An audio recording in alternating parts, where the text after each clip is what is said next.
Hello students, welcome back to the channel. आज की video principle of microeconomics first के students के लिए बहुत ही ज़्यादा इम्पॉर्टेंट होने वाली है। ठीक है, आज की वीडियो के अंदर हम डिस्कस करेंगे 10 मोस्ट इम्पॉर्टेंट क्वेश्चंस जिनका आना आपके एग्ज़ाम में 80 to 90% पॉसिबल है। ठीक है, 80 to 90% पॉसिबल तो है ही। अगर साथ में आप पूरा वीडियो देखते हो तो 80 to 90% सिलेबस भी कंप्लीट हो जाएगा, क्योंकि इंपॉर्टेंट क्वेश्चन सभी के सभी यूनिट्स में से, चैप्टर में से लिए गए हैं। ठीक है, तो कुछ भी नहीं छोड़ा जाएगा मेन क्वेश्चंस के हिसाब से। ठीक है, मेन टॉपिक्स आपको सभी के सभी पढ़ा दिए जाएंगे। ठीक है, तो सेमेस्टर फर्स्ट के जेनरिक इलेक्टिव के स्टूडेंट्स के लिए सब्जेक्ट है, बहुत ही आसान सब्जेक्ट है। ठीक है, ये फर्स्ट है, फर्स्ट और सेकंड में कंफ्यूज नहीं होना है। ठीक है, एक principal of micro economics second भी है और ये फर्स्ट है। तो सेमेस्टर फर्स्ट के स्टूडेंट्स आपने ध्यान से वीडियो को देखना है। ठीक है, एक और वीडियो है जो कि सेकंड की है, आपने वो नहीं देखनी है। एंड जैसा आप सब जानते हैं कि वीडियो के दौरान मैं आप सभी को हर वीडियो के स्टार्टिंग में आपको एक गिव अवे ऑफर दिया जाता है। राइट, गिव अवे ऑफर क्या होता है कि जैसा आप सबको पता है कि आप सबको नोट्स लेने पड़ते हैं। राइट, नोट्स बहुत ही ज़्यादा इंपॉर्टेंट है, अगर नहीं लोगे तो नुकसान होने वाला है, बाकी आपकी मर्जी है। वीडियो के दौरान मैं 3 क्वेश्चंस आपसे पूछूंगी। ठीक है, ये 3 क्वेश्चंस आपके इन्हीं 10 क्वेश्चंस में से कहीं से भी कुछ भी पूछ सकती हूँ, छोटे छोटे क्वेश्चन रहने वाले हैं। जो भी स्टूडेंट कमेंट सेक्शन में मुझे इन जो है 3 क्वेश्चंस का बिल्कुल सही जवाब देगा और सबसे पहले जवाब देगा, उनको ये नोट्स फ्री ऑफ कॉस्ट मिलेंगे। ठीक है, लेकिन कंडीशन क्या है? कंडीशन ये है कि सिर्फ 3 ही स्टूडेंट्स को ये नोट्स मिलने वाले हैं। ठीक है, सिर्फ 3 ही वो लकी विनर्स होंगे जिनको कोई पैसा नहीं पे करना पड़ेगा नोट्स के लिए। ठीक है, लेकिन जो भी स्टूडेंट्स नहीं ले पाएंगे, नहीं ले पाते हैं ये free of cost notes, give away offer नहीं वो गेन कर पाते हैं, उन्हें ज़्यादा निराश होने की ज़रूरत नहीं है। ठीक है, आप सबके लिए एक बहुत ही स्टूडेंट फ्रेंडली रेट पर नोट्स को प्रोवाइड किया जा रहा है। ठीक है, जब आप कोई भी एक नोट्स परचेज़ करना चाहते हैं तो आपको 45 रुपीज़ पे करना पड़ता है। ठीक है, जब आप एक से ज़्यादा नोट्स लेना चाहते हैं तो आपको पर नोट 40 रुपीज़ पे करना पड़ेगा। और अगर आप कॉम्बो में लेना चाहते हैं कि सभी सब्जेक्ट्स के इकट्ठे ले लोगे, तो 6 अगर लेना चाहते हो तो 5 का आप पे करोगे 40 रुपीज़ पर नोट्स, एक आपको फ्री ऑफ कॉस्ट मिलेगा। ठीक है, 7 का लेना चाहते हो तो 6 का आप 40 रुपीज़ पर नोट्स पे करोगे और एक आपको फ्री ऑफ कॉस्ट मिलेगा। तो ये कुछ ऑफ़र हैं, आपको बता दिए गए हैं, आपको अकॉर्डिंगली एक्ट करना है। जो चीज़ आपको चाहिए आप वहाँ से ले सकते हो। ठीक है, अब हम जो है अपना पढ़ाई का काम करते हैं। ठीक है, तो सबसे पहला क्वेश्चन है, What is the law of demand? Explain the total expenditure method to measure the price elasticity of demand. मांग का लॉग क्या है?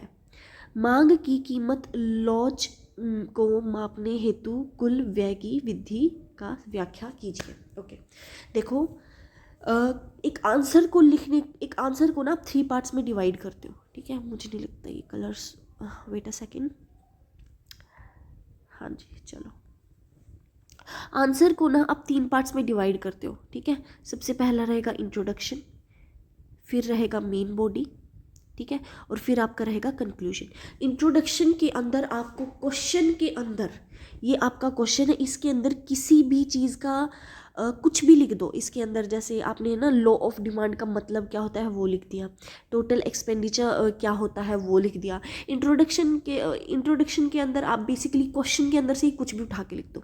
ठीक है, आता है मेन बॉडी। मेन बॉडी के अंदर आप लिखेंगे जो आपसे सवाल पूछा गया है उसका सटीक आंसर, कोई फालतू की लाइन नहीं होनी चाहिए। ठीक है, तो जो सवाल पूछा है उसका जवाब जो है आपने मेन बॉडी में देना है। कंक्लूजन के अंदर आप लिखोगे जो आपने इस पूरे क्वेश्चन के अंदर एक्सप्लेन किया है। ठीक है, ये एक क्वेश्चन को लिखने का सही तरीका होता है, क्योंकि देखो आपके 10 से 20 मार्क्स का नंबर जो है एक क्वेश्चन आता है, उसको अटेम्प्ट करने का सही तरीका ये है 4 से 5 कम से कम आपको पेज भरने होंगे एक प्रॉपर, और ऐसा नहीं है कि गाने लिख के आ गए, एक प्रॉपर आंसर आपको देना होता है।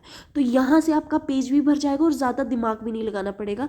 अगर यहाँ पर आप सिर्फ और सिर्फ 2 पेज भरते हो मेन बॉडी के तो वो मोर देन इनफ है, ठीक है, क्योंकि मेन बॉडी देख के आपका टीचर समझ जाएगा कि आप क्या लिखना चाहते हो, ठीक है। तो इंट्रोडक्शन और कंक्लूजन मैं आपको नहीं बताऊंगी, आप आइडिया ले सकते हो आंसर से, कि आपको आइडिया मिल जाएगा कि भी कैसे लिखना होता है इंट्रोडक्शन, ठीक है। ये नहीं है इम्पोर्टेंट, मेन बॉडी से मैं हर क्वेश्चन स्टार्ट करने वाली हूँ, ठीक है। तो लॉ ऑफ डिमांड क्या कहता है, ये लॉ ऑफ डिमांड कहता है कि अदर थिंग्स कैन बी, देखो अभी इनके कुछ पॉइंट्स होने वाले हैं। Other things remaining the same there is an inverse relationship between price and demand. Price और डिमांड के बीच में एक इन्वर्स रिलेशनशिप है, क्या, कि प्राइस बढ़ेगा तो डिमांड कम होगी, प्राइस घटेगा तो डिमांड ज़्यादा होगी। ये तो हमारी जो है एक हमारी लोकल वो हो गया, एक लोकल तरीका हो गया, क्योंकि हम भी क्या करते हैं, हमें पता है कि अगर हम जो है दशहरे के पास हमें कोई चीज़ खरीदनी है तो हम क्या करेंगे, हम इंतज़ार करेंगे कि कब दिवाली का सेल स्टार्ट होगा, ठीक है। सभी ऐप्स के ऊपर जो है, या फिर किसी भी बड़े ब्रांड के शॉप पर आप जाते हैं तो दिवाली का सेल लगता है बहुत बड़ा, या फिर किसी भी फेस्टिवल का बहुत बड़ा लगता है, जैसे होली दिवाली। तो हम सब वेट करते हैं कि पहले सेल आने दो फिर हम करेंगे। तो ये वही दर्शाता है कि लॉ ऑफ डिमांड का मतलब है यदि प्राइस बढ़ा तो डिमांड घट जाएगी, जैसे ही प्राइस घटा डिमांड बढ़ जाएगी, ठीक है। अदर थिंग्स, हाँ जी, when the price falls the demand of for a commodity, हाँ जी ये मैंने एक्सप्लेन कर दिया। The law is based on the normal consumer behaviour. Normal consumer behaviour यही तो होता है कि भाई वो अपना फ़ायदा देखेंगे, ठीक है। मांग वक्र की दई और गिरता हुआ ढलान, ठीक है। Downward slope of a demand curves from left to the right, हाँ जी। तो eight major reasons for the download slope और downward slope of the demand curve, भाई आपका जो डिमांड है वो कम क्यों होता जाता है। डाउनवर्ड स्लोप का मतलब है भी आपका डिमांड कम क्यों हो रहा है, ज़्यादा क्यों नहीं हो रहा, ठीक है। जैसे मान लो यहाँ पे एक टाइम पे प्राइस हाई, आपकी डिमांड बढ़ी लेकिन फिर घटती जा रही है, घटती जा रही है, घटती जा रही है, घटती जा रही है, घटती जा रही है। तो ये इसका मतलब है। At a lower price consumers consume a large quantity of the commodity. भाई प्राइस कम होने पर कभी कभी लोग चीज़ें ज़्यादा भी खरीद लेते हैं। जैसे फॉर एग्जांपल कि राइस है, राइस का प्राइस जो है वो कल्टीवेशन के टाइम पे बहुत ज़्यादा कम होता है, राइट। तो जब राइस कल्टीवेशन होता है तो कुछ लोग जो है वो 3 से 4 जो बोरी है वो ऑलरेडी परचेज करके रखते हैं, ठीक है, कि आगे हमें नीड हो तो हमें महंगे प्राइस पर ना खरीदना पड़े। तो वही ये दर्शाता है कि जब कमोडिटी का प्राइस कम होता है तो लोग ओवर प्रोडक्शन भी कर लेते हैं, मतलब प्रोडक्ट ज़्यादा भी खरीद लेते हैं। At lower price new consumers enter the market, और कम प्राइस पे नए कंज्यूमर भी आते हैं, आपको नए कस्टमर भी मिलते हैं आपकी सेल को देखकर। Therefore demand is low at a higher price, higher price पे ये सेम बात है, ठीक है। अब देखो प्राइस इलास्टिसिटी ऑफ डिमांड, मांग की कीमत लोच, ये क्या कहता है, meaning of price elasticity of demand, the change in quantity demand due to the change in price. ये क्या कह रहा है कि the change in quantity, quantity यानी कि मात्रा कम कर दी गई है, यानी कि मात्रा के अंदर जो चेंज आता है क्यों आता है, क्योंकि प्राइस का चेंज हो गया, ठीक है। अभी मान लो सेल पे तो आप 500 रुपये में कोई भी चीज़ आप जो है 3 खरीद पा रहे हो, जैसे 500 रुपीज़ में आप 3 पेन खरीद पा रहे हो, ठीक है। लेकिन अगर जो है उस प्राइस चेंज हुआ तो क्वांटिटी भी जो है ज़्यादा या फिर कम हो सकती है। जैसे अगर मान लो आपने हाई प्राइस कर दिया तो 500 में 3 की बजाय हो सकता है 1 पेन आए, है ना। लेकिन अगर आपने प्राइस कम कर दिया तो हो सकता है 3 की बजाय 5 पेन आ जाए। तो price is directly proportional to the quantity, कि प्राइस बढ़ा तो क्वांटिटी जो है वो कम होगी, sorry inversely proportional to, and जब प्राइस घटेगा तो क्वांटिटी बढ़ेगी, ठीक है। Total expenditure method of measuring the price elasticity of demand, मांग की कीमत लोच मापने की कुल व्यय विधि। The total expenditure can be understood through the following points. Total expenditure is price into quantity. total expenditure, आपने टोटल कितना जो है कितना पैसा खर्च किया है भाई, प्राइस क्या है और क्वांटिटी क्या है. अगर एक प्रोडक्ट का प्राइस है 40 और आपने वैसे ही 5 प्रोडक्ट्स खरीदे हैं, तो टोटल एक्सपेंडिचर तो यही होगा ना कि 5 times 40, right? If the total expenditure increases when the price falls and decreases, okay, देखो ये क्या कह रहा है कि if the total expenditure increases, अगर आपने टोटल जो खर्चा किया है वो बढ़ जाता है, व्हेन प्राइस फॉल्स, प्राइस कम होने पर अगर आप टोटल एक्सपेंडिचर ज़्यादा करते हो, and decreases when price rises, and same for that, then price elasticity of demand is greater than 1. जब भी इन दोनों में से कोई भी एक सिनेरियो होता है तो प्राइस डिमांड जो है वो 1 से ज़्यादा होती है. ठीक है, ये चीज़ आपने याद रखनी है कि जब भी एक्सपेंडिचर बढ़ता या घटता है प्राइस के बेसिस पे, तो प्राइस इलास्टिसिटी की डिमांड 1 से ज़्यादा होती है. न्यूमेरिकल्स में भी काम आ सकता है. ठीक है, if there is no change in total expenditure with the change in price, मतलब प्राइस तो बढ़ या घट रहा है लेकिन एक्सपेंडिचर नहीं घट रहा, बढ़ रहा है, then price elasticity of demand is equal to 1. Price घट बढ़ रहा है लेकिन टोटल एक्सपेंडिचर उतना का उतना ही है, तो टोटल एक्सपेंडिचर जो है वो 1 हो जाता है. ठीक है, and if total expenditure decreases when price falls and increases when, then the price elasticity of demand is less than 1. This method is considered simple and practical. ठीक है, आई होप आपको अच्छे से समझ आ गया होगा. चलो भाई सेकंड क्वेश्चन पे चलते हैं. दूसरा सवाल पूछना चाहता है कि explain the 3 stage of total variable cost with the diagrammatic explanation. ठीक है, कुल परिवर्तनशील लागत के 3 स्तरों के सचित्र व्याख्या करें. ठीक है, what are the economic cost and accounting cost. Okay, चलो भाई, इकोनॉमिक कॉस्ट और अकाउंटिंग कॉस्ट क्या होता है. मेन बॉडी से शुरू करेंगे. Meaning of total variable cost. Total variable cost क्या होता है? Is the cost that charges with a change in the level of output. जब भी आउटपुट का लेवल चेंज होता है तो उसको वो चेंज लाने में जो प्राइस लगता है वो टोटल वेरिएबल कॉस्ट होता है. देखो वेरिएबल कॉस्ट क्या होता है भाई, आप एक प्रोडक्ट बनाना चाहते हो, फॉर एग्जांपल आप जो है एक शैम्पू बनाना चाहते हो.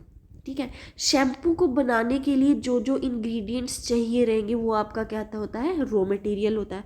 अब उस रॉ मटेरियल को काम पे लगाना, जैसे हो सकता है कि उसे बॉईल करना पड़े या फिर उसको जो है और भी काफ़ी प्रोसेसेस होते होंगे, तो उसके लिए जो वर्कर्स आपके लग रहे हों उनका वेजेस क्या रहेगा, कितना आपकी इलेक्ट्रिसिटी और फ्यूल खर्च हो रहा है.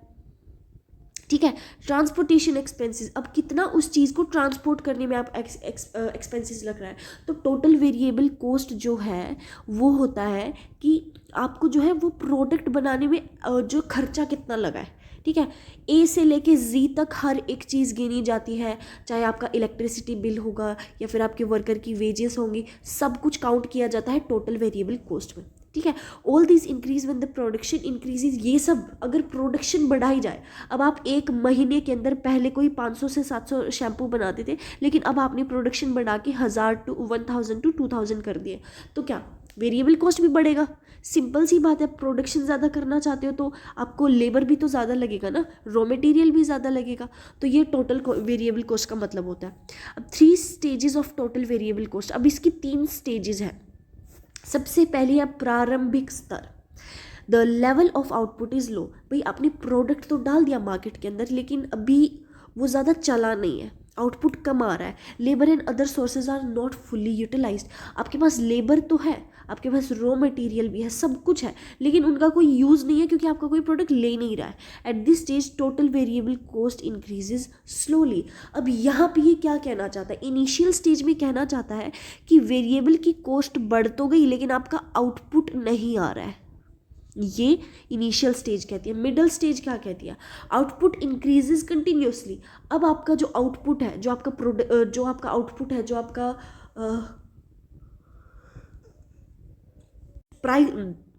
आपका प्रोडक्ट बहुत सारे लोग खरीद रहे हैं। Division of labour efficiency income. अब आप लेबर को है, देखो एक तो आप क्राउड में लेबर को लगा दोगे कि सभी एक काम पे लग जाओ, तुम सब जो है फॉर एग्ज़ाम्पल कि आपने कह दिया कि लेबर को कि आप सब जाके रॉ मटेरियल को इकट्ठा करो। अब वो पूरा वही करेंगे तो भीड़ हो जाएगी एंड अल्टीमेटली कोई काम नहीं करेगा। तो यहाँ पर क्या करते हैं, जो है लेबर को पार्ट्स में डिवाइड करते हैं कि भाई आप रॉ मटेरियल इकट्ठा करोगे, आपने मशीन्स चलानी है, आपने इलेक्ट्रिसिटी को देखना है ना। At this stage total variable cost increases at a relatively low rate. इसका क्या मतलब है, मिडिल स्टेज का मतलब है कि भाई आपका आउटपुट तो बहुत अच्छा आ रहा है, लेकिन आपका जो टोटल वेरिएबल कॉस्ट है ये कम होता जा रहा है, और ये हमारी क्या है, सबसे प्रॉफिटेबल स्टेज है हमारी। ठीक है, फाइनल स्टेज क्या रहेगा, आउटपुट बिकम्स वेरी हाई। अब तो भाई आउटपुट मार्केट के अंदर प्रोडक्ट आते ही तूफान मचा रहा है, excessive pressure is put on the resources. लेकिन वहाँ से क्या हुआ, अब प्रोडक्ट ने तूफान तो मचा दिया लेकिन प्रोडक्शन बहुत ज़्यादा करनी पड़ेगी। ठीक है, तो रिसोर्सेज का ज़्यादा यूज़ करना पड़ेगा। Inefficiency and disorder increases. Inefficiency, आपके वर्कर्स को ज़्यादा हाई प्रोडक्शन करने की आदत ही नहीं है। ठीक है, तो एक सिस्टमैटिक वर्क करने की आदत ही नहीं है, तो वहाँ से क्या होगा, चीज़ें जो है वो थोड़ी सी ख़राब हो जाएंगी। At this rate total variable cost increases rapidly. ठीक है, तो जब बहुत ही ज़्यादा हाई डिमांड, मतलब ज़रूरत से ज़्यादा हाई डिमांड हो जाए तो आपका टोटल वेरिएबल कॉस्ट भी सबसे ज़्यादा बढ़ता है। ठीक है, तो आपने क्या देखना है, सबसे प्रॉफिटेबल जो स्टेज होती है वो आपकी मिडल स्टेज होती है। ठीक है, ये क्वेश्चन आ सकता है, इसको आपने ध्यान रखना है। ठीक है, चलो भाई अब पूछते हैं इकोनॉमिक कॉस्ट। इकोनॉमिक कॉस्ट यानी कि आर्थिक लागत। Actual monetary expenses, monetary expenses जो आपके लग रहे हैं। Opportunity cost, imputed value of the self-owned resources. Economic cost includes all the sacrifices made for production whether for payment mode or not. देखो ये जो इकोनॉमिक कॉस्ट है ना, ये आपके पर्सनल उसको देखकर लगाई गई है कि आपने जो है खुद के ऐसे क्या क्या काम छोड़े हैं प्रोडक्शन को बढ़ाने के लिए। ठीक है, अकाउंटिंग कॉस्ट, अकाउंटिंग कॉस्ट को हम कहेंगे, हाँ जी, लेखांकक लागत। Only those cost for which actual payment is made, जिन चीज़ों की एक्चुअल पेमेंट की गई है, डीलरशिप नहीं कि रॉ मटेरियल आने के बाद होगा, नहीं, आपने हाथों हाथ उस जो है जहाँ पर कैश पकड़ाया है, wages, raw material, rent, interest, these cost are recorded in the books of accounts. ये जो भी कंपनी के लिए जिस भी प्रकार का खर्चा होता है, वो चाहे रेंट हो, रॉ मटेरियल हो या फिर ट्रांसपोर्टेशन का हो, वो सब आपके अकाउंटिंग कॉस्ट के अंदर आएगा। ठीक है, differences between economic cost and accounting cost. अब आर्थिक लागत और लेखांकन लागत में अंतर क्या रहेगा। Economic cost is broader in nature. Economic cost के बहुत सारे कारण हो सकते हैं, आपका पर्सनल कोई भी रीज़न हो सकता है। Accounting cost is limited in scope. Accounting का लिमिटेड ही रहेगा भाई, आप अपनी कंपनी के लिए, एक कंपनी को सक्सेसफुल बनाने के लिए ऐसा तो नहीं है कि समुंदर लगता हो कि पता ही नहीं क्या क्या करना पड़ सकता है, राइट। उसकी भी एक लिमिटेशन होती है कि हाँ आपको अकाउंट्स जो है वो अच्छे से मैनेज करने पड़ेंगे, एम्प्लॉय एंड एम्प्लॉयर की रिलेशनशिप अच्छी करनी पड़ेगी, ये कुछ फैक्टर्स होते हैं, but it is not unlimited. ठीक है, opportunity cost is included in the economic cost. Opportunity cost जो है वो इकोनॉमिक कॉस्ट के अंदर आएगी और अकाउंटिंग कॉस्ट के अंदर नहीं इंक्लूड होती है। ठीक है, तो थर्ड क्वेश्चन पे चलते हैं। Explain the short run and long run equilibrium of a firm under perfect competition. पूर्ण प्रतियोगिता के अंतर्गत एक फर्म के अल्पकालीन व दीर्घकालीन संतुलन की व्याख्या करें। ठीक है, तो मेन बॉडी से स्टार्ट करेंगे, बहुत ही इंपॉर्टेंट क्वेश्चन है ये। ऑलरेडी जब मैं principal of micro economics second पढ़ा रही थी उसमें भी ये क्वेश्चन आया हुआ था एंड इसमें भी आया हुआ है, तो आप इस क्वेश्चन को इंपॉर्टेंट समझ सकते हैं। ठीक है, अब परफेक्ट कंपटीशन का मतलब क्या होता है। Large number of buyer and sellers. देखो अब आप एक प्रोडक्ट, एक शैम्पू का हम एग्जांपल लेते हैं। शैम्पू इट्स नॉट लाइक कि सिर्फ आप ही बेच रहे हैं बनाकर, राइट। हज़ारों लाखों ब्रांड हैं जो अपना शैम्पू बना के बैठे हैं और बेच रहे हैं। तो परफेक्ट कंपटीशन का मतलब है कि प्रोडक्ट एक है लेकिन बेचने वाले बहुत सारे हैं अलग अलग ब्रांड के। ठीक है, होमोजीनियस प्रोडक्ट, ये प्रोडक्ट जो है वो होमोजीनियस है, कोई भी बना सकता है। Price determined by the industry, जिस इंडस्ट्री से ये प्रोडक्ट है वही डिसाइड करेगी इसका प्राइस। एग्जिट मार्केट के अंदर आप आसानी से तो आ सकते हो, आसानी से जा सकते हो, परफेक्ट नॉलेज होनी चाहिए। Under these conditions each firm is price taker. Equilibrium in a short run. अब शॉर्ट रन, जब आपकी एक शॉर्ट रन कंपनी होती है तो उसका यहाँ पर क्या गोल होता है? The short run period is in which a firm can not change all factors of production. एक शॉर्ट रन में जब होता है कि जब फर्म जो है वो इसके जितने भी प्रोडक्शन को लेकर जितने भी डिसीजंस हैं वो एक फर्म डिसाइड नहीं कर पाती है, ठीक है। तो कंडीशंस क्या रहेंगी? Material revenue is equal to marginal cost, कि भाई जितना आपका रिवेन्यू लगा है कम से कम उतनी कॉस्ट तो आपके पास रिसीव होनी चाहिए ना प्रॉफिट के लिए, ठीक है। अगर आप प्रॉफिट नहीं भी कमाना चाहते, स्टिल एक कंपनी रन करने के लिए अगर आपका इतना भी रिटर्न नहीं आता है, फिर आप अल्टीमेटली बैंकरप्ट हो जाएंगे, आपका बहुत नुकसान होने लग जाएगा। The marginal cost curve must slope upwards. Upwards तो प्रोडक्शन को जो है जाना पड़ेगा, धीरे धीरे जाए, doesn't matter, but it should go upwards, ठीक है। लॉस किसी भी प्रकार का नहीं हो सकता है। Situation of equilibrium in the short run. Supernormal profit situation, when the average cost is less than price, the firms earn abnormal profit. abnormal का यहाँ पर क्या है, क्या मतलब है? बहुत ज़्यादा प्रॉफिट्स, ठीक है, जितना आप इमेजिन नहीं कर पाते हो। नॉर्मल प्रॉफिट सिचुएशन में जब एक एवरेज कॉस्ट जो है वो प्राइस के इक्वल की होती है, ठीक है, तो फर्म्स जो है वो सिर्फ नॉर्मल प्रॉफिट कमाती है कि हाँ अच्छा खासा मतलब ठीक ठाक काम चल रहा है। लॉस सिचुएशन, जब एक एवरेज कॉस्ट प्राइस से ज़्यादा होती है, कि आपका प्रोडक्ट बनाने में तो पर प्रोडक्ट लगे हैं 500 रुपये और आपका प्रोडक्ट बिक रहा है 300 रुपये में, ठीक है, तो ये होता है नुकसान बहुत बड़ा। Equilibrium of a firm in the long run. Features of long run: free entry and exit of the firm in the market, elimination of abnormal profit, all firms earn only normal profit. Long run में क्या रहेगा? Marginal revenue is equal to marginal cost, MR is equal to MC होना ही चाहिए। It doesn't matter आप short run में है long run में है, कोई फ़र्क नहीं पड़ता, मार्जिनल रिवेन्यू और मार्जिनल कॉस्ट को तो इक्वल होना पड़ेगा एक कंपनी को अगर सर्वाइव करना है तो, ठीक है। तो ये पॉइंट आप हर किसी शॉर्ट रन, लॉन्ग रन, किसी भी प्रकार के इक्विलिब्रियम में मेंशन कर सकते हैं। एवरेज कॉस्ट जो है, एवरेज कॉस्ट और मार्जिनल कॉस्ट जो है वो प्राइस के इक्वल होना चाहिए। The firm production at the average cost, हाँ जी, the firm produces at the minimum average cost. भाई मिनिमम एवरेज कॉस्ट के अंदर फर्म जो है वो प्रोड्यूस करिए। इट्स नॉट लाइक कि आप प्रीमियम रॉ मटेरियल को यूज़ कर रहे हैं एंड प्राइसेस आप जो है बहुत ही कम लगा रहे हैं, then you are going to get in to the loss.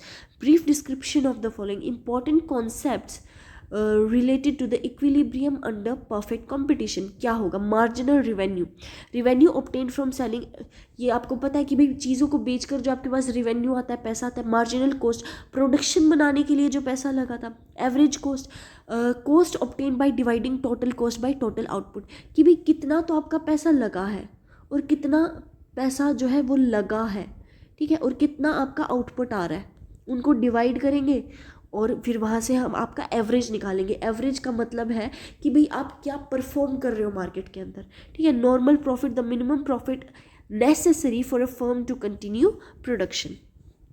चौथा सवाल क्या पूछ रहा है? Explain the role of government in the controlling price, production, distribution and consumption.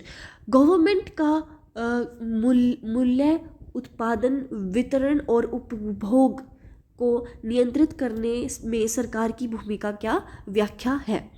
How is the production possibility curve use to solve a central problem of the economy? Describe. देखो government का क्या role होता है? Fixing maximum prices for the essential goods. Essential goods जो ज़रूरत की चीज़ें हैं उनका ज़्यादा से ज़्यादा प्राइस लगाना। Controlling hoarding and black marketing.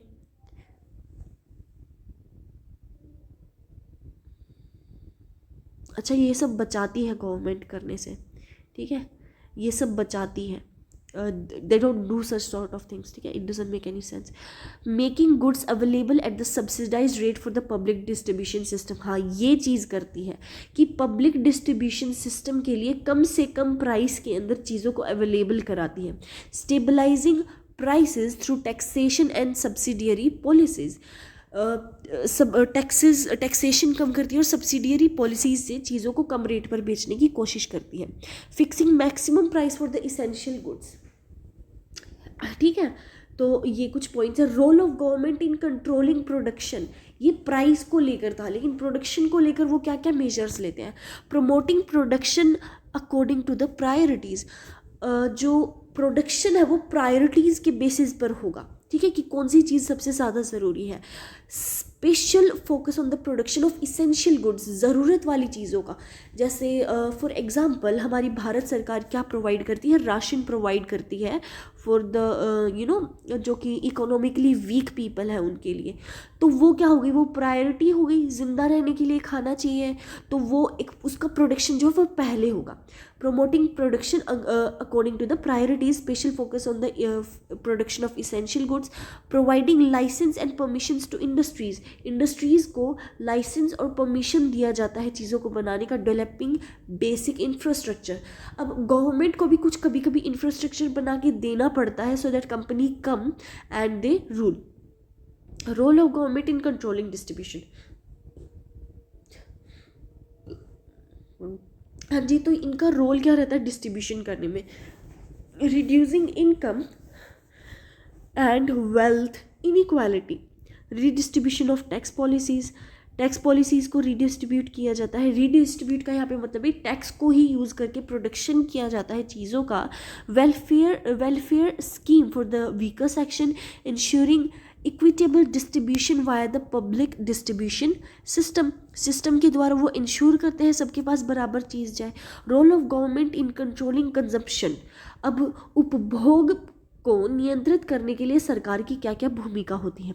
Impose high taxes on the harmful goods, जो भी चीज़ें आपके शरीर के लिए बहुत ही ज़्यादा हानिकारक है उनके ऊपर पैसा बहुत ज़्यादा लगाया जाता है, ठीक है. जैसे आपका एल्कोहल हो गया, it is very expensive if you see, अगर आप उसकी चीज़ को ध्यान से गौर करेंगे तो टैक्स बहुत ज़्यादा लगाया जाता है एल्कोहल के ऊपर. ये जो भी सिगरेट जो है ये सब, इन सब पे टैक्स बहुत ज़्यादा लगाया जाता है, लेकिन स्टिल कुछ लोग ऐसे हैं जो ख़रीदते हैं, ठीक है. तो that shows how much people are addicted to such sort of things. Promoting consumption of essential good, वो essential चीज़ों का, ज़रूरत वाली चीज़ों का प्रमोशन करते हैं कि भाई आप ये चीज़ लो, हम आपको प्रोवाइड कर रहे हैं. Directing consumption through awareness and education की मदद से, जैसे राइट नाउ अभी रिसेंटली हमारा क्या एक नया कैंपेन शुरू हुआ है कि हमें we should read labels. Every product we purchase we should be able to read labels. तो ये हमें कहाँ से पता चला? It was a government initiative, right. It was started by a person, but now government is very active in it, ठीक है. Ensuring limited and fair consumption through rationing. देखो गरीब बहुत सारे हैं लेकिन सबको बराबर मिलना चाहिए. इट डजंट मीन कि जो है एक को ज़्यादा मिले बाकियों को कम मिले. Production possibility of curve central problem, what to produce. The PPC shows the combination of different goods. Society selects according to the priorities. How to produce. The PPC reflects the effective use of resources. Proper consumption of techniques and inputs is chosen. For whom to produce. The curve indicates resources limitation. Consumers are selected according to the distribution policies. ठीक है. पांचवा प्रश्न आपसे पूछना चाहता है कि मांग की लोच के विभिन्न प्रमेयों की व्याख्या कीजिए. प्रमेयों की व्याख्या कीजिए. मांग के लोच क्या है? मांग की कीमत लोच, मांग की आय लोच और मांग की क्रॉस लोच की व्याख्या कीजिए. Explain the different proportions of elasticity in demand. What is elasticity of demand? Explain price elasticity of demand, price elasticity of demand and cross elasticity of demand. चलो भाई, प्राइस इलास्टिसिटी ऑफ डिमांड का क्या मतलब है? मांग की लोच का अर्थ क्या है? Elasticity of demand refers to the change in the quantity demanded of a commodity. कोई भी चीज़ बनाई गई है, आपकी कंपनी है, आप कोई भी चीज़ बना रहे हैं, आप मल्टीपल प्रोडक्ट्स को बनाते हैं, अब आप प्रोडक्शन के जो कंज्यूमर हैं उनके अकॉर्डिंग ही बनाएंगे ना। ऐसा तो नहीं है कि आप लगातार बनाए जा रहे हैं, प्रोडक्ट्स बनाए जा रहे हैं, ज़रूरत से ज़्यादा बनाए जा रहे हैं, तो ये क्या होगा, वेस्ट ऑफ मटेरियल होने वाला है, वेस्ट ऑफ योर रिसोर्सेज होने वाला है। तो ये कह रहा है कि ज़रूरत जितनी की है उतनी ही चीज़ बनाते हैं, ठीक है। The change occurs due to the variation is price, income and price of other goods. चीज़ों के प्राइस से जो है बहुत ही ज़्यादा फ़र्क पड़ता है प्रोडक्शन के ऊपर। तो वही चीज़ ये हमें बताना चाहते हैं कि उससे क्या फ़र्क पड़ता है, ठीक है। हाँ जी, next is elasticity indicates how much demand response to changes. और इलास्टिसिटी का जो मतलब है वो दिखाता है कि डिमांड जो है वो कैसे रिस्पॉन्ड करती है चेंजेस को, कि आपने कोई भी चेंज कर दिया प्रोडक्ट के अंदर, तो उसकी वजह से, उस चेंज की वजह से डिमांड के अंदर क्या फ़र्क आ रहा है, लोग उस चीज़ को एक्सेप्ट कर पा रहे हैं नहीं, या आपकी उस नए वर्जन को, ठीक है। Price elasticity of demand, price elasticity of demand, मांग की कीमत लोच, measures the change in quantity demand due to the change in price. पैसे की, प्राइस की वजह से आपकी क्वांटिटी की क्या डिमांड रही है वो आपका प्राइस इलास्टिसिटी ऑफ डिमांड बताता है। Propositions of price elasticity of demand. Price elasticity demand, very small price change leads to an infinite charge in demand.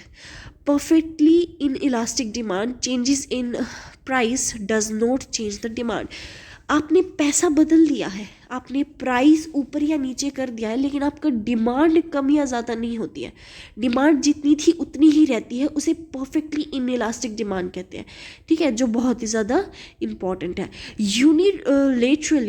Unitary elastic demand, proportional change in demand equals to the change in price. Elastic demand क्या कहता है, small change in price leads to the larger change in demand. Inelastic demand, large change in price leads to a smaller change in demand. अब income elasticity of demand क्या कहता है, income elasticity of demand measures to the change in quantity demanded due to the change in the consumer income. ये कह रहा है कि आपकी जो डिमांड है उसको मेजर किया जाएगा क्वांटिटी के बेसिस पे, और फिर देखा जाएगा कि कंज्यूमर क्या उसको रिस्पॉन्ड कर रहा है, ठीक है। टाइप्स क्या रहती है, positive income elasticity, demand increase as income rises. जैसे ही आपके कंज्यूमर की डिमांड बढ़ती है, क्यों बढ़ती है, क्योंकि उसकी जो है इनकम बढ़ जाती है, ठीक है। नेगेटिव इलास्टिसिटी, डिमांड की अगर उनकी इनकम कम हो गई तो डिमांड भी उसकी कम हो जाएगी।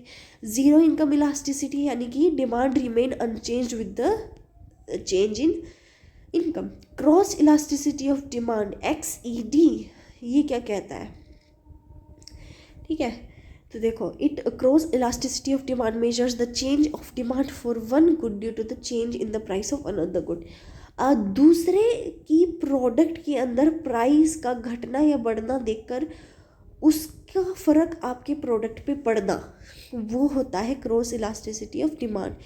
टाइप्स होते हैं substitute goods, complementary goods, unrelated goods, ठीक है।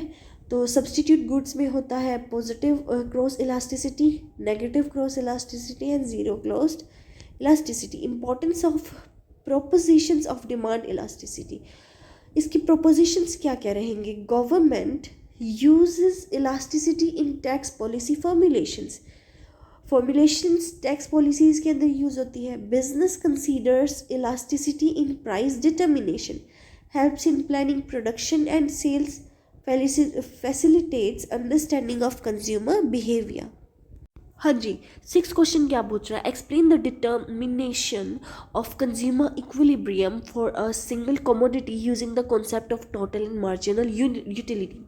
टोटल और मार्जिनल यूटिलिटी की मदद से हमें एक्सप्लेन क्या करना है, एक इक्विलिब्रियम, कंज्यूमर इक्विलिब्रियम कि कंज्यूमर आपका प्रोडक्ट किस तरह से खरीदता है जब एक ही कमोडिटी बची हो, जब एक ही बचा हो, drive the demand curve for the commodity from its marginal utility, कि जब आपकी कमोडिटी एक तो कॉमन हो या फिर एक टाइम पे मार्जिनल हो कि बस एक ही प्रोडक्ट बचा है।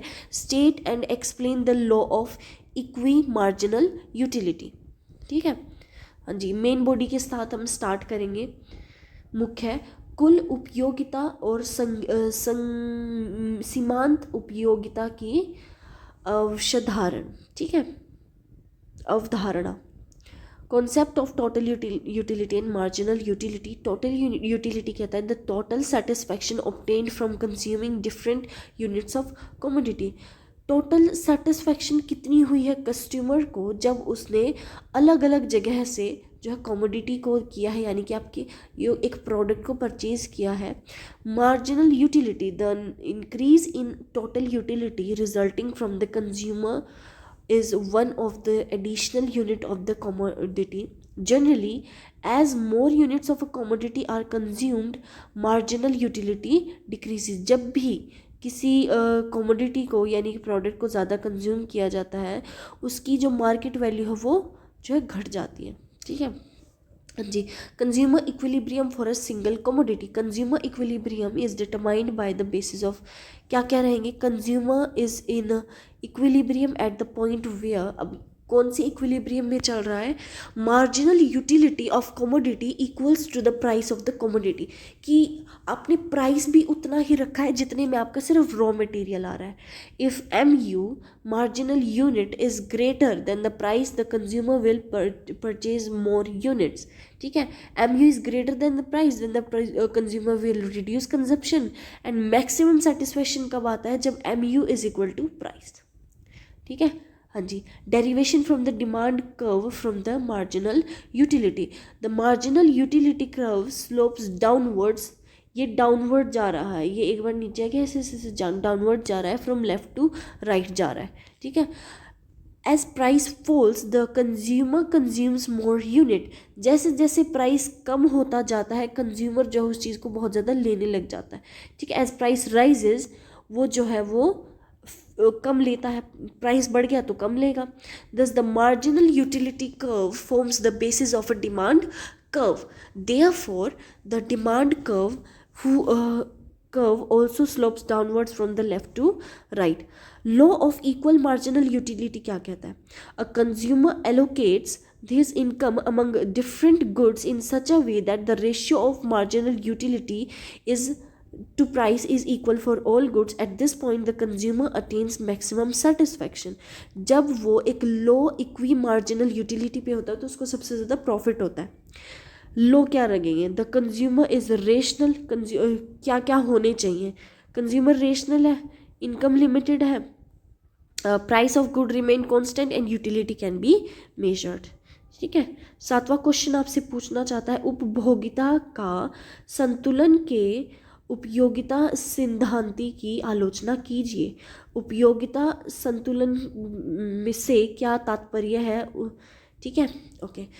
What is meant by the consumer equilibrium? How is equilibrium achieved from different curve analysis? बहुत ही अच्छा सवाल है। ठीक है, meaning of consumer equilibrium. Consumer equilibrium refers to the state when the consumer attains maximum satisfaction. एक consumer को आपका product बहुत पसंद आया, आपका उसका कंज्यूमर सेटिस्फैक्शन बढ़ गया, the consumer fully and optimally utilises there income. अब उसको प्रोडक्ट देखो, वो होता है ना कि कंपनीज कभी भी उनका मोटो ये नहीं होता कि प्राइस वो ज़्यादा रखे प्रोडक्ट का, नहीं, वो चाहते हैं कि कस्टमर उनके साथ लॉयल हो जाए। लॉयल कब होगा, जब आप एक अच्छी सर्विस प्रोवाइड करते हो। एक बार अच्छी सर्विस प्रोवाइड कर दी तो वो आपको छोड़ के कहीं नहीं जाएगा। In this state the consumer does not wish to change the consumption pattern. अभी मैंने आपको बताया कि वो नहीं जाएगा किसी के पास।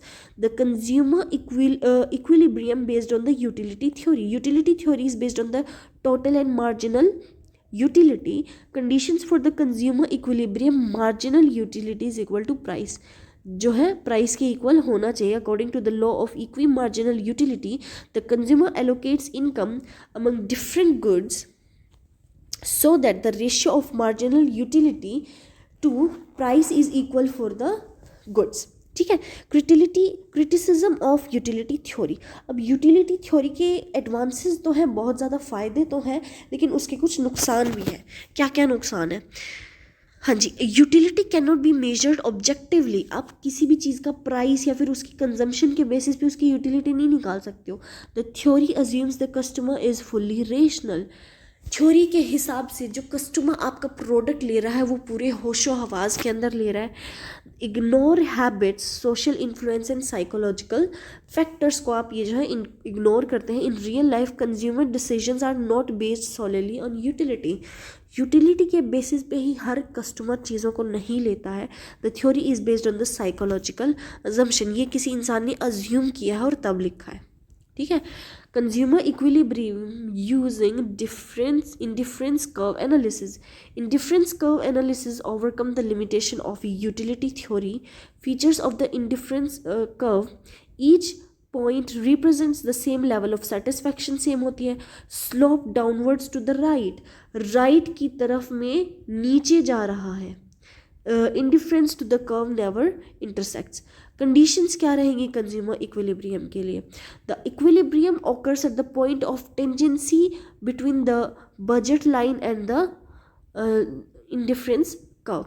At this point, the slope of the indifference curve equals to the slope of budget line. The budget line touches the indifference curve from the below. ठीक है। हाँ जी, 8वां सवाल पूछने से पहले वो 3 मोस्ट इम्पॉर्टेंट क्वेश्चंस हम अभी डिस्कस कर लेते हैं, जिनकी मदद से आप फ्री ऑफ कॉस्ट ये नोट्स पा सकते हैं। तो your first question is what is the define perfect competition. ठीक है, डिफाइन परफेक्ट कंपटीशन आपने बताना है। And your second question is describe consumer equilibrium. Describe consumer equilibrium.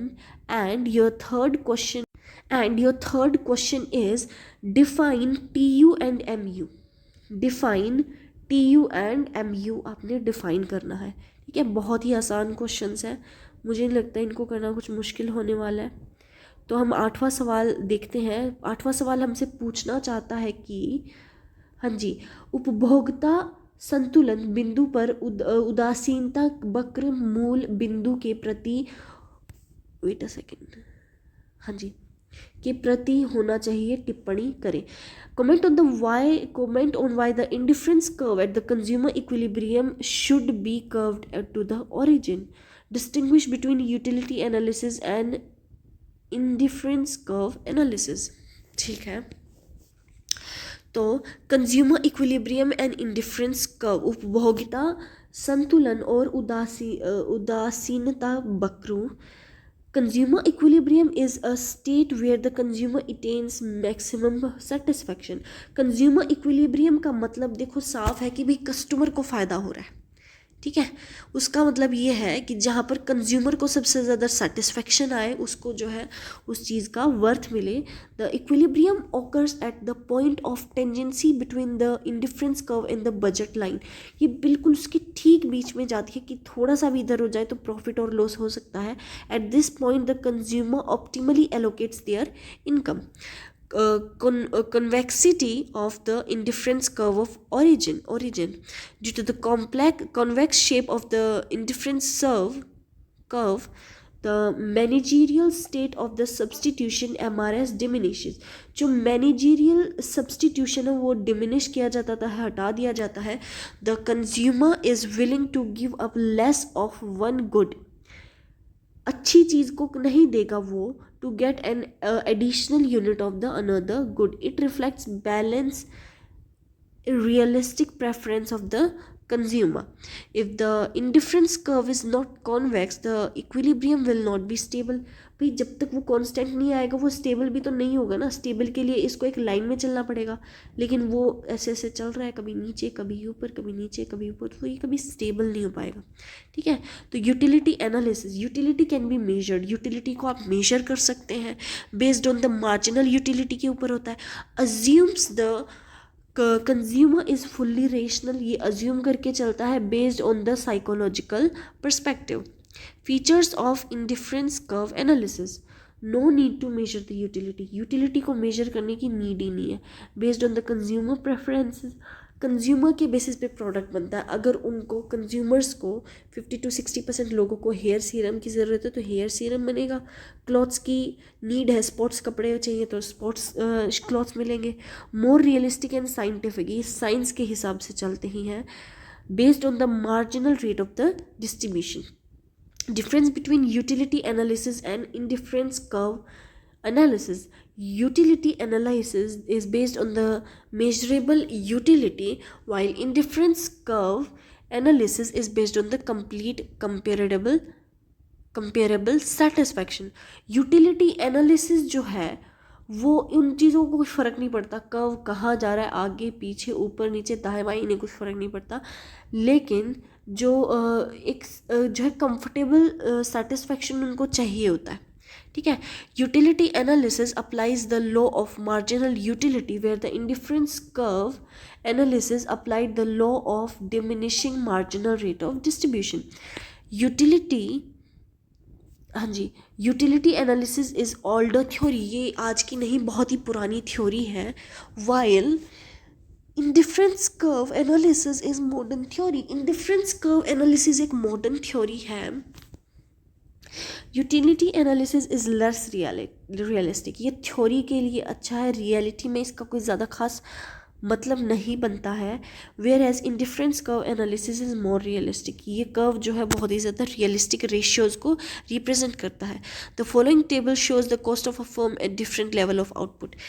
एक डिफरेंट लेवल ऑफ आउटपुट पे एक फर्म का क्या प्राइस रहता है ये हमें यहाँ पे बताया गया है. Calculate the total variable cost average, wait a second. तो 9th क्वेश्चन आपसे कह रहा है कि उन्होंने हमसे कुछ डाटा दिया गया है. ठीक है. Calculate the total variable cost, average variable cost, average fixed cost, average total cost and marginal cost. देखो न्यूमेरिकल तो एक आएगा ही आएगा, पहले भी आ चुका है. ठीक है. यहाँ पे भी आएगा तो आपके पास पूरा ऑप्शन रहेगा whether you want to do it और नॉट. ठीक है. टोटल फ्रीड कॉस्ट का मतलब है ये क्या होती है, 60 होती है. वेरिएबल कॉस्ट टोटल कॉस्ट में टोटल फिक्स्ड कॉस्ट माइनस करेंगे. एवरेज वेरिएबल कॉस्ट रहेगा, टीवीसी को जो है डिवाइड करेंगे हम आउटपुट से कि भाई आपका जो भी आउटपुट आया है. एवरेज फिक्स्ड कॉस्ट रहेगा टीएफसी डिवाइडेड बाय आउटपुट. ठीक है. हाँ जी. और एवरेज टोटल कॉस्ट रहेगा total cost divided by output, और मार्जिनल कॉस्ट रहेगा change in total cost divided by the change in output. तो कैलकुलेट हम करेंगे. ब्रीफ एक्सप्लेनेशन मैं यहाँ पे आपको दे देती हूँ. Total variable cost increases with output as more resources are employed. Total variable cost जो है वो बढ़ता है जब बहुत ज़्यादा जो है रिसोर्सेज बढ़ जाते हैं. The variable cost initially decreases then rises reflecting the law of the diminishing returns. Average fixed cost continuously decreases as output increases because of the fixed cost spread over the units. Average total cost decreases initially and then stabilizes. Marginal cost is low at first and rises in the production increases. Production जैसे जैसे बढ़ेगा वो चीज़ भी जो है वो बढ़ती जाती है. ठीक है. हाँ जी. अब आते हैं 10वें सवाल पर, लेकिन एक बार इसका कंक्लूजन डिस्कस कर लेते हैं. ठीक है. 10 on the given TVC, AFC, ATC, MC can be calculated. This analysis is extremely useful for understanding the cost behavior of a firm for making the production decisions. Give a brief explanation of any of the two. Features of indifference curve. Indifference curve के अनाधिमान वक्र की विशेषताएं. औसत लागत की सीमांक लागत. ठीक है. अवसर लागत और पूर्ण प्रतियोगिता के अंतर्गत एक. हाँ जी. तो a features of the indifference curve and the opportunity of the cost. ठीक है. तो the features of indifference cost and indifference curve represents the preference of consumer. ये जो एक इंडिफरेंस कर्व है, इंडिफरेंस यहाँ पे क्यों बोला गया, क्योंकि आप कितनी भी एडवर्टाइजमेंट कर लो, कुछ भी कर लो, जब तक एक कंज्यूमर का इंटरेस्ट नहीं आएगा, इट डजंट मैटर. वो प्रेफरेंस देखते हैं कस्टमर की. Its main features are its slope downward to the right होता है। Every point on the curve provides the consumer with the same level of satisfaction. हर जगह पे सेम लेवल ऑफ सेटिस्फैक्शन मिलेगा। Two indifference curves never interest. A higher indifference curve represents high rate of satisfaction। जितना high होगा उतना ज़्यादा high rate of satisfaction रहेगा। The curve is convex at the origin because the marginal rate of the substitution MRS diminishes। Opportunity cost क्या होता है? Cost is a key concept in modern economics। It refers to the value of the next base alternative that is forgotten when a particular option is chosen। जब एक particular option को, एक product को choose किया जाता है तो उसका नेक्स्ट बेस्ट ऑल्टरनेटिव भी बनाया जाता है, ठीक है। In case of emergencies resources limited होते हैं, so choosing one option requires sacrificing another.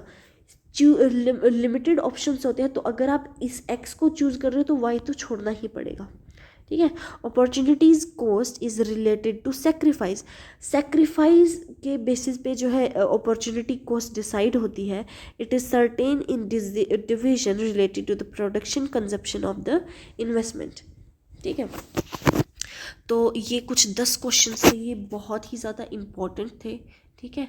तो आपने अगर इस वीडियो को ध्यान से देखा है तो all the best for your exam. बहुत ही आसान सब्जेक्ट है, कुछ भी नया नहीं है, ठीक है। सब कुछ वही चीज़ें हैं।